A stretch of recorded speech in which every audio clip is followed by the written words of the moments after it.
Story time with Stephanie Story. Hi, I am art historical novelist Stephanie Storey. Welcome to my show. This is Story Time, where I get to talk to other writers. I was going to say artists, but other writers and artists about their craft and their process and all that stuff.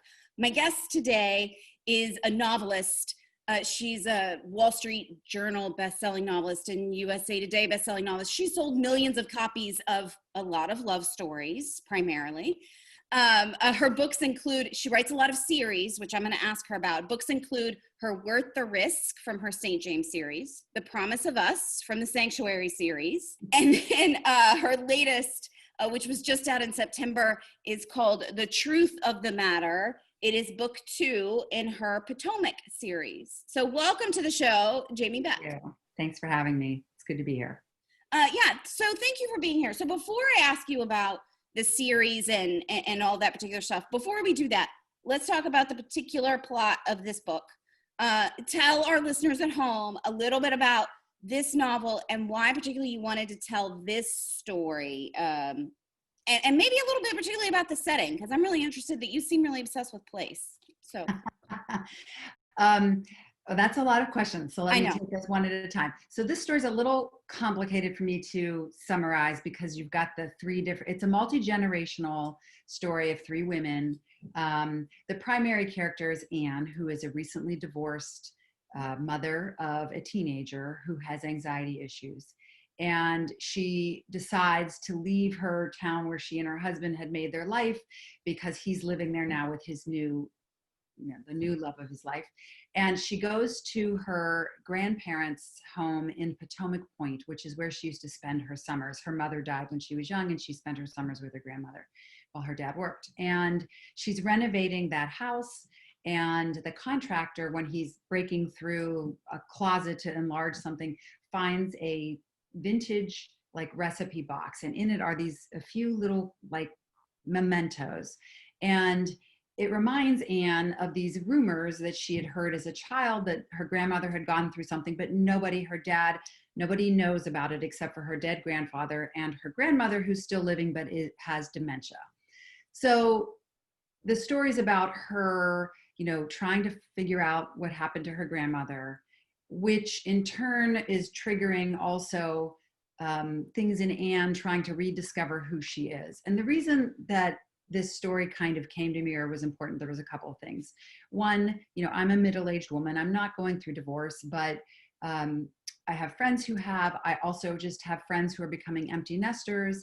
And I think a lot of us, when we get to middle age, we have older aging parents that are having problems. We're still dealing with our children, even though they're sort of becoming adults. We're in the middle of our careers. We're in the middle of a lot of things. It's a lot of pressure. But as wives and mothers, I think we tend to give away pieces of ourselves. And when we are no longer mothers in that, traditional sense, because our kids don't want us involved, and some people are no longer wives, they kind of need to collect those pieces again and figure out who they are. And it might be different from who they were. And that is a lot of what Anne's journey is in this book. And her grandmother's history helps her see things in a different way, because her grandmother helped raise her in one sort of way because of what had happened to her when she was young. So it's like a big full circle story. The anxiety piece is because teen anxiety is such a problem now in our society. And I have 2 teenagers. I have one who suffers from anxiety, not to the extent in the book. The extent in the book, of course, is, takes it to a new level, but it's a difficult and tricky issue. And when you learn about it, a lot of it, sadly, can be derived from parenting styles, that especially ones that don't mesh well with the child's natural styles. So, maybe that will be helpful to some moms who are encountering this now as their kids are maybe hitting puberty and some of these issues are coming up. So if some of what I wrote in there is helpful to somebody, that's always a great thing. If in this book you tackle a lot about anxiety, is that something that you try to do as a writer in everything you write? Do you always try to tackle something that's sort of issue-based, or that sort of might speak to a particular issue that women are having? I'm sort of automatically couched it as women, but not necessarily. Is that important, or is it's very important to me. I'm looking at my books now trying to think. I mean, the majority of them do. Like, I've tackled infertility in 2 different books in 2 different ways, one with a single woman, one with a married woman that was causing problems in the marriage. I've alcoholism. I have one hero who's an alcoholic. I've tackled sexual assault, physical assault, Promise of Us, she was shot with a gun and has a permanent injury as a result of that. Breast cancer, so bipolarism. Yeah. So yeah, you do this. I try to do heavy subjects with a light touch is how I would try to describe it. Because I think that a lot of us are confronted with these things throughout our lives with family members or friends or in our own lives or whatever. So I try to treat them with a lot of care. I'm sure sometimes I get some things wrong. I do try to research a lot. I read a lot, and I will watch YouTube videos about people afflicted with certain things so that I can hear from the horse's mouth, like, how they feel about dealing or living with a particular condition. It's important to me, I guess, because as much as I love a hopeful ending and I love a little romantic storyline in there, or a big romantic storyline, depending on the book, I also like to walk away from a book when I read with sort of a message or a theme that resonates with me, that even if I don't have that exact situation, I can apply it somehow in my own life. So I try to give that to readers as well. Okay. And so you have your undergraduate degree in psychology from Tulane. I don't, right? Actually. I wish that I did. I thought you did, but maybe you took a class or something. I took a bunch of those classes, and I thought that that's what I would major in. But then before I declared a major, I had a conversation with my father, and he was vehemently opposed to that. And he had a very clear path for me. He had a reason why it was important to him. He wanted me to have a career that I was never stuck in a bad marriage. That my parents had a divorce that was not pleasant, and he wanted me to go to graduate school and get an MBA and get a law degree, and that way I could always be employed. And so I listened, and that's what I did. But I did take a number of psychology classes as an undergrad because it was an interest to me. And to this day, I still love reading psychology today. I'm like an armchair pop psychologist, but I'm not, I have no real formal training. Okay, but what I was going to ask remains, because it sounded to me like, so you're talking about all these issues that you do clearly write about. When you look up at your line of books, you go, yeah, that was bipolar, and that was, infertility, and that's, sexual assault. You do this. This is what you do. Yeah. And you're watching videos of people and how they react. That's the same thing as being really fascinated by psychology, isn't it? Don't those 2 areas overlap an enormous amount? So my question is, okay, so your dad made you go get your MBA and your law degree. Okay. Kudos to him. I get it. My parents tried. They failed. But why did you decide that obviously novels are another good way of approaching these kinds of psychological questions and issues? Why did you decide that for you, writing novels was the way to do that, if that was an interest? Well, so I did not like practicing law. I did it for a little over a decade. And then I was very fortunate when I had my first child, I was able to stay home. My husband's job gave us that flexibility.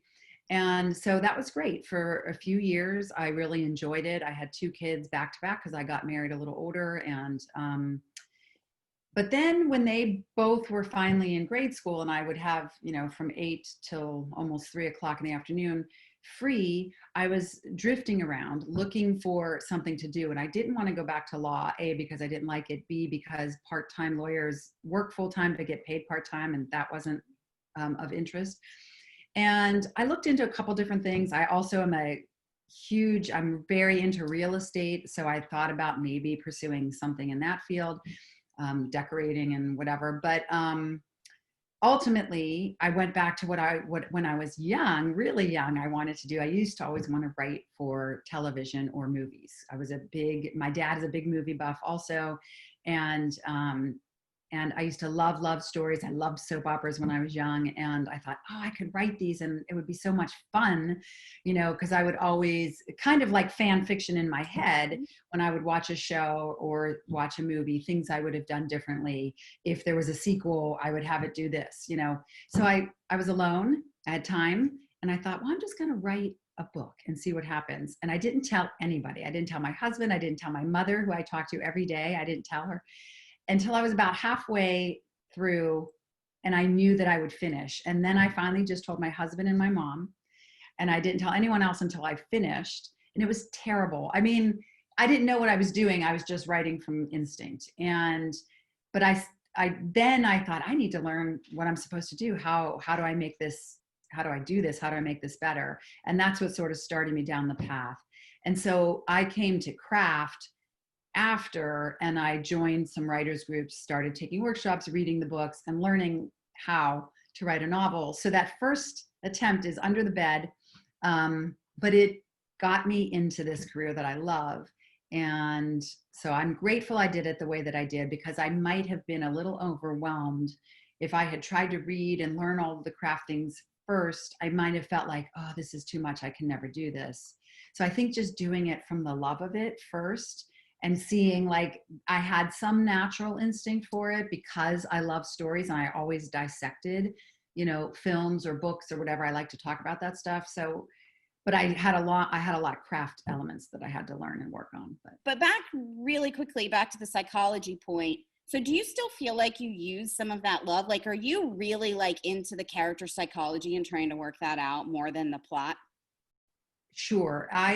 I think a lot of writers do. I mean, a great majority of them probably are. And I tend to come up with a character first and a situation more than a plot. Two of my novels sort of had a more externally plot driven, but for the most part, I'm very character driven, and I try hard to create a very rich and deep backstory, because to me, everything that we do as we go through life is built on largely everything we've experienced to that point. So the decisions I make today are different from the ones I made at 20, because now I have an extra 34 years of experience to inform me.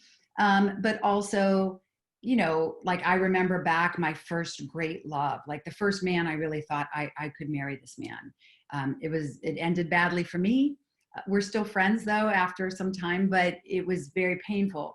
I sometimes say I feel sorry for my husband in a way, because I do feel still that when you have a great crushing loss, and it was, I was young and it really affected me deeply.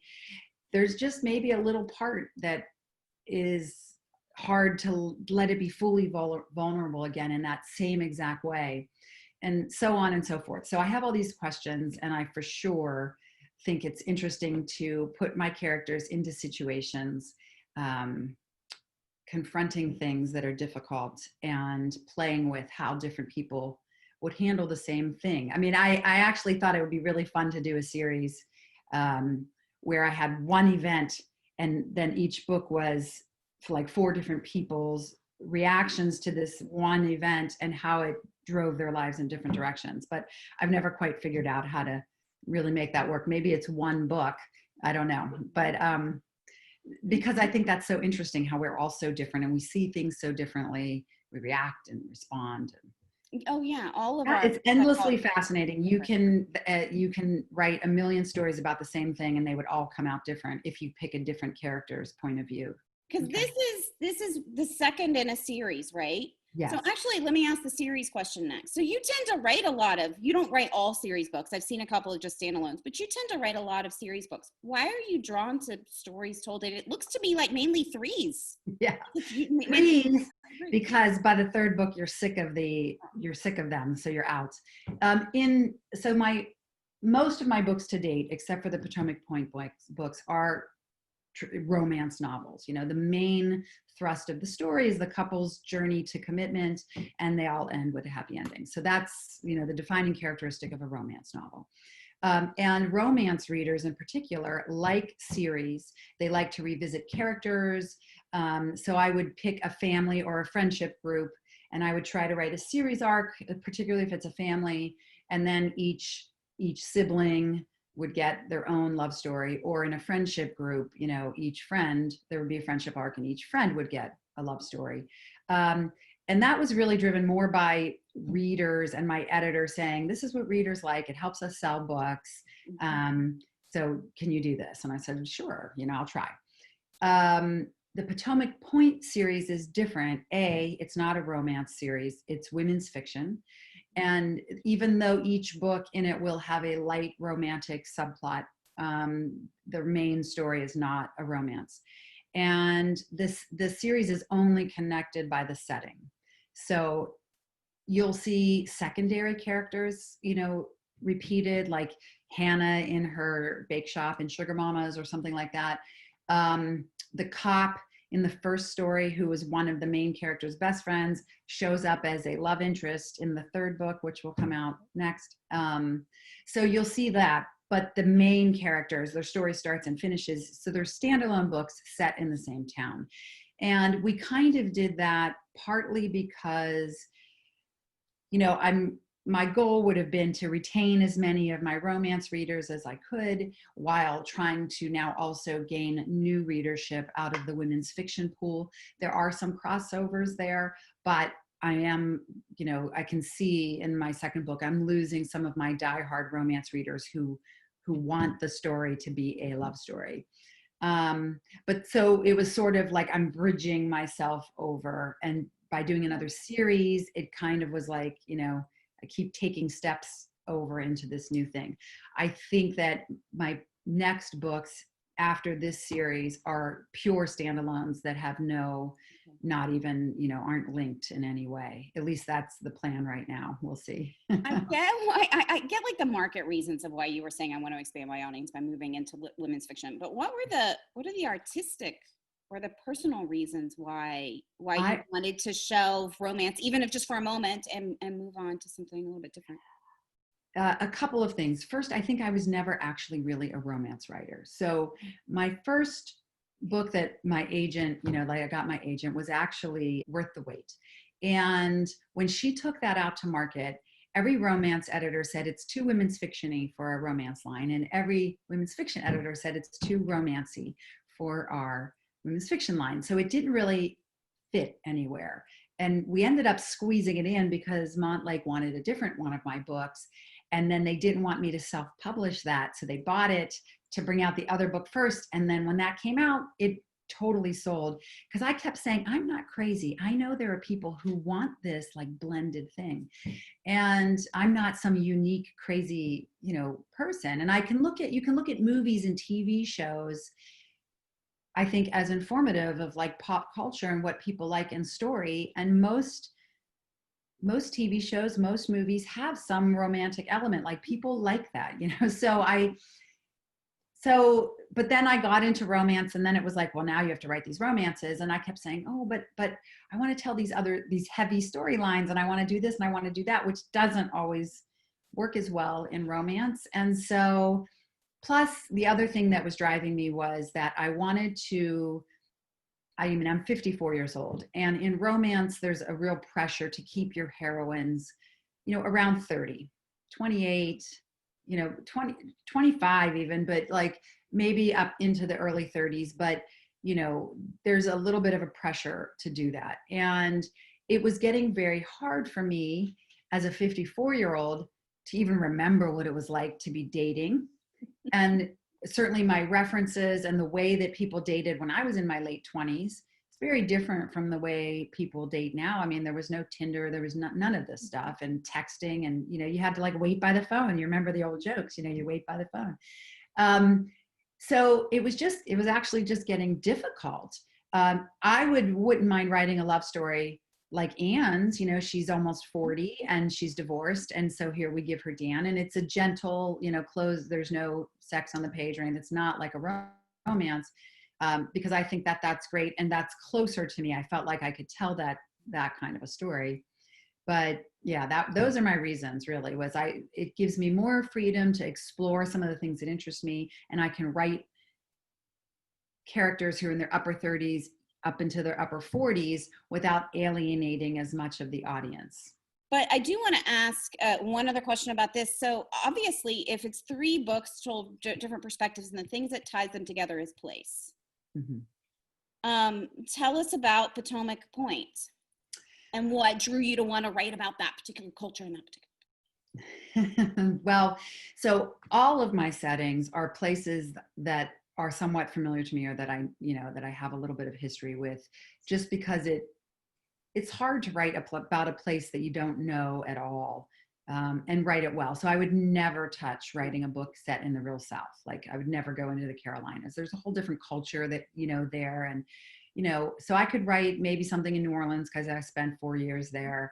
I live in New England now. I lived in Pittsburgh. I grew up, in Pittsburgh. So I could write a book set in Pittsburgh, Ohio, West Virginia, like that area.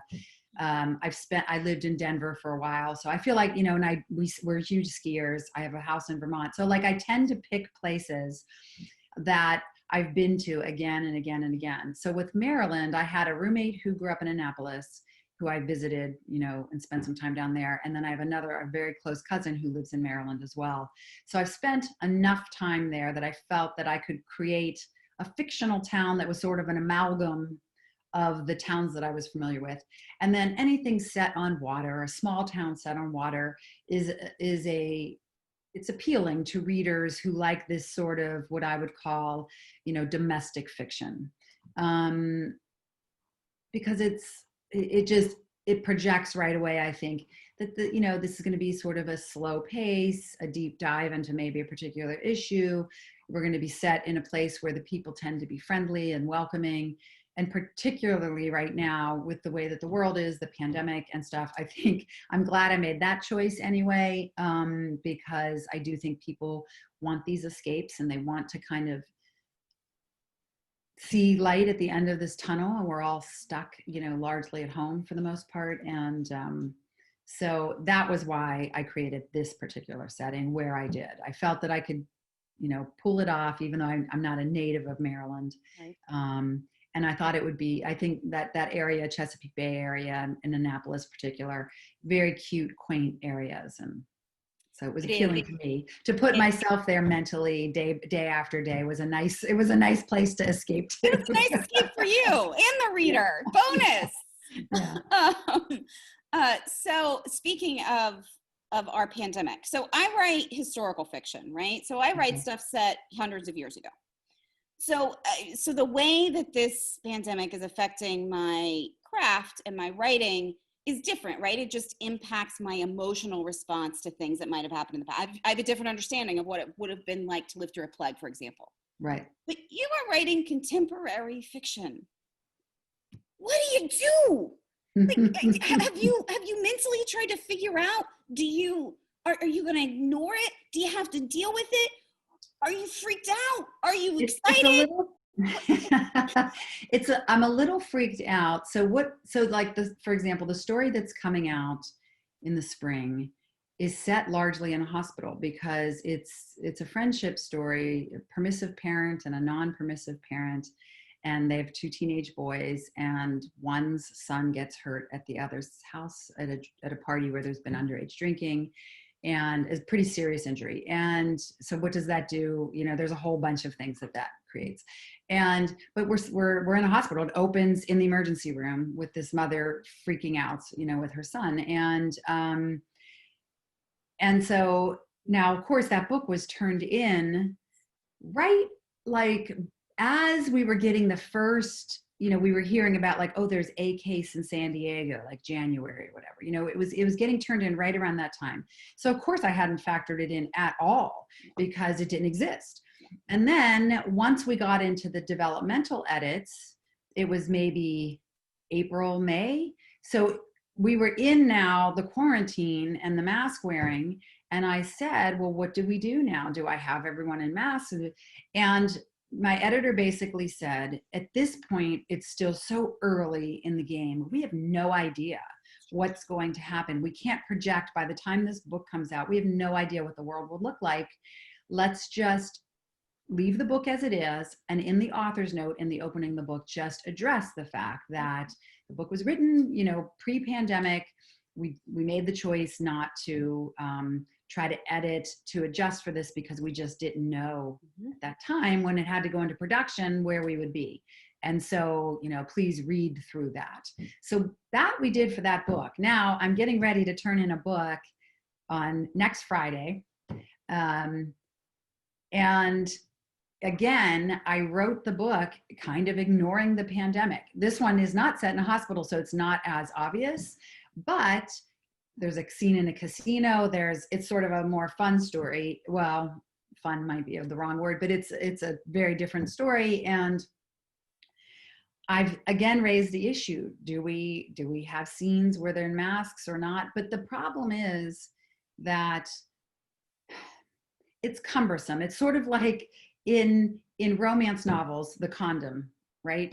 You want to advocate safe sex, but it can be very clumsy, so you have to find an artful way maybe to have him like rip open the condom wrapper or something, but then not, discuss it too much. So, where is that line right now with this pandemic? I don't know. The book I'm turning in now won't come out until fall of next year. And again, maybe by that point we won't be wearing masks, or at least maybe we only will on airplanes or something. I just don't know. So we're sort of making the choice to write through it and not acknowledge it yet, because it still feels early to know what will happen.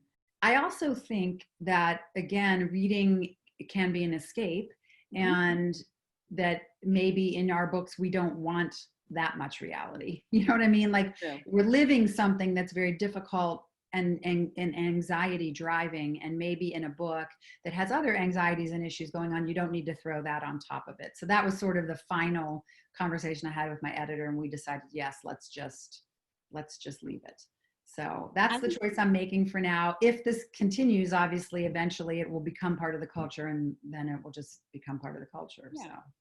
No, I think that's true. And I think we're seeing everybody trying to escape through, whether it's books, TV, movies, whatever. And you've mentioned a few times that the influence of movies and TV on you as a human. You sort of wanted to go to Hollywood, and you wanted to write for soap operas. I did too.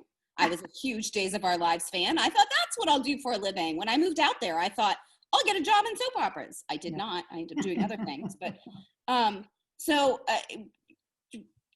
two questions, you can answer either one or both. How did movies and TV, do you think, influence your storytelling, and or what were some of the movies or TV shows that particularly influenced your storytelling? Whichever way you prefer to answer that. Yeah, let me think. So I'm a little strange, because I like songs that are sad and melancholy. I like movies and books. I find it cathartic. It's a way to like release some of your own stuff when you can cry through someone else's pain, fictional pain, particularly, is very safe, right? Mm-hmm. So, and I mentioned earlier, about my parents had a pretty nasty divorce, but actually one of my favorite movies as a kid was Kramer versus Kramer with Meryl Streep and Dustin Hoffman. And what I love about that movie to this day is it showed the father's point of view, the father who wanted the child, and how it affects a father who, maybe wasn't the best father when he was married, but became a very good father when when his wife walked out and took a break from her life. Or the movie The Champ, like that. Oh, I remember seeing that. I might have been 12 or 13. I don't know how old I was then, but like that was a great movie. I loved emotional movies. So all throughout, Out of Africa remains one of my favorite movies. Parenthood with Steve Martin and that huge cast, Diane Wiest and all those people. That's funny and touching and sad and gripping. So I've always been drawn to movies, even though I love movies like Jaws and Star Wars and Jack Nicholson with The Shining. Like, I can also get into like horror and suspense and all of these things, but my favorite thing will always be relationship driven stories and movies. And so I think that is also what helped me. Like I said, I felt like I had a natural instinct for the arc of a story, the arc of a character's evolution, because between reading books and watching movies. And movies really, you get pulled in a different way because of all the visual cues and the sound cues and things like that. But that reminds you, when you're writing, you need to try to create that experience for the reader with those other senses. So I think that's how they kind of influence each other. Did I answer the question? I feel like I got off track a little bit. No, absolutely. That's what I wanted to know is because I'm just always interested. I think a lot of times as authors, we always get sidetracked with asking each other what books influenced us. Yeah. But since I'm a Hollywood person and worked out there for 20 years, I always get interested in, because I know we're all also influenced storytelling wise from movies and TV. Sure. The same way. Yeah. Interesting thing about that answer was not only in that answer, but in a lot of your answers today, you have mentioned divorce. And at the center of this, there is a divorce. You're not going through a divorce, but you're a child of divorce.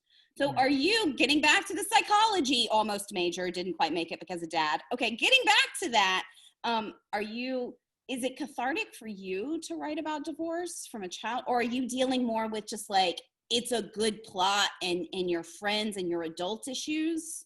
Not to get too personal, at this point, I'm past, like, I've worked through whatever issues, grew out of the way that my parents' divorce, went on and the things that happened there. But I will say that, like in my family, in my greater family history, there's a lot of mental illness. There's issues. Like it's a big family. My mother's mother was one of 17 children. My dad was from a big Italian family. I had lots and lots of cousins, and I have a big family. And with big families come, you have a lot of issues. And when you love someone in your family, but they're very troubled, or maybe have done something really terrible, but you love them because they've also done these good things. And so I think the one consistent theme in almost all my books is redemption and forgiveness, and that,